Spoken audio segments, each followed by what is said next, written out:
36% कमी होऊन पण आपण 75% एक्स्ट्रा किंमत देतोय पेट्रोल आणि डिझेलसाठी. क्रूड ऑइलची किंमत $118 वरनं आज $75 वरती आली. 36% डाऊन झालंय, तरी आपल्या पेट्रोल डिझेलच्या प्राइसेस मध्ये काहीच फरक पडलेला नाहीये. आजचा पेट्रोलचा रेट बघा किती. आपल्याला जे सांगण्यात आलेलं वॉरमुळे बाकीच्या देशांमध्ये फ्युल प्राइसेस वाढल्या पण भारतात वाढल्या नाही, त्याचा आज डेटा नंबर्स आणलेत.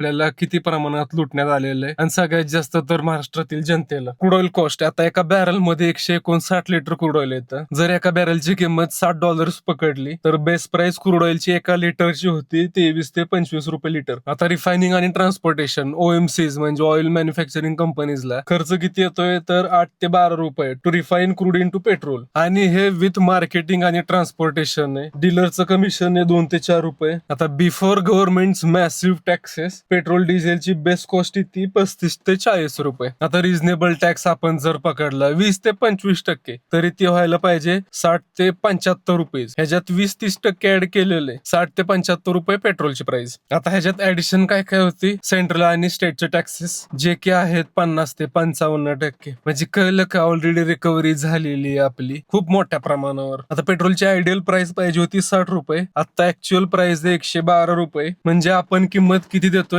74 ते 75% एक्स्ट्रा किंमत देतोय आता आपण पेट्रोलला. रिकव्हरी ऑलरेडी किती झालेली आहे सरकारच्या साईडनं 2.5 to 3 लाख क्रोर्स. आता जी ही वाढीव किंमत घेतली जाते त्याचं कारण आहे ह्यांचे लॉसेस कमी व्हावेत म्हणून, आणि ह्यांचे लॉसेस बेअर कोणी करायचे, सामान्य नागरिकांनीच. धन्यवाद आमची पावलं जिरवल्याबद्दल.